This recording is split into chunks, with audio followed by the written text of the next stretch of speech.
In my time on YouTube, I've reviewed quite a bit of different devices, especially when it comes to Android devices showcasing what they are capable of. But today we have a different one. The iPhone 16 Pro. Let's discuss what I think about iOS, but also the phone use itself, and why I think this probably will be sold pretty quickly. Either way, let's dive into the video on the iPhone 16 Pro. And to tease you, the only really good thing about this phone is the really nice case from Rebelcases. Link in the description. And no, it's not sponsored, but I actually really like the case. Either way, let's dive into the video. So as always, we start with the things I like about this iPhone 16 Pro. And I think the design where it doesn't stand out is clean and it looks sophisticated.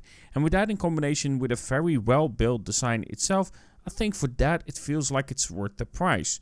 We also have that display that is actually really good. We have a high refresh rate, and the experience of the combination with the speed itself of the device makes the experience in day-to-day life overall very smooth. And the display gets bright enough as well for instance outside photography.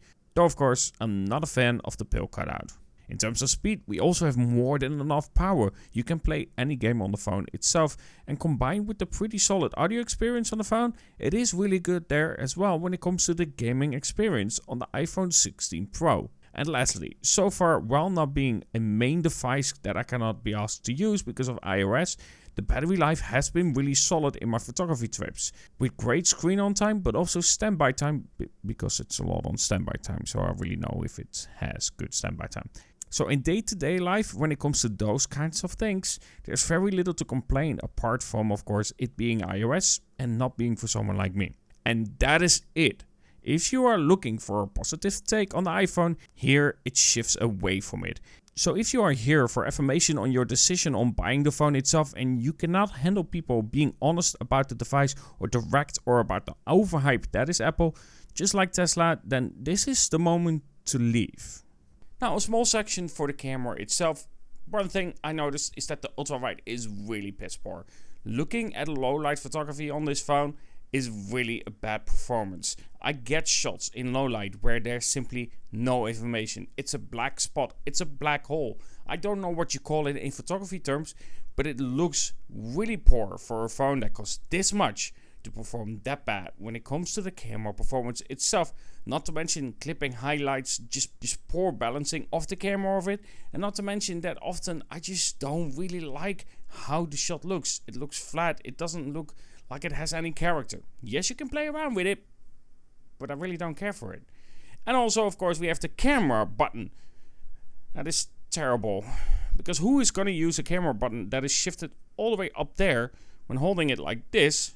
It should be here. When holding it like this, it should be there. And it's in between.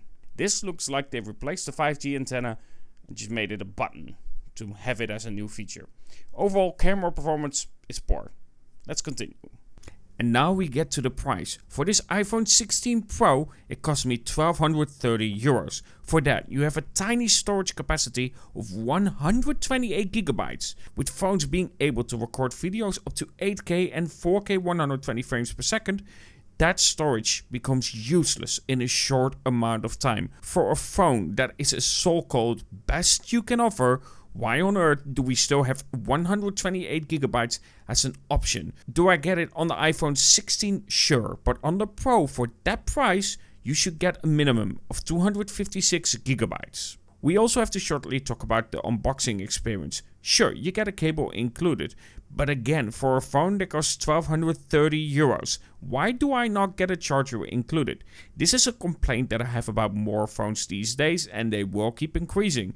And it is all about selling a separate box for a charger that is shipped separately for a high price. And then they will tell you it's for the environment. No, it's for their profit. But for a phone like this, and for the price that you are paying, a charger should be included. And lastly, while this doesn't count for myself because I couldn't be bothered with it, it's the AI features. I do not get how Apple or any company gets away with promoting something that they do not have at the release itself. If you do not have it on your phone yet, why do you sell it like you do?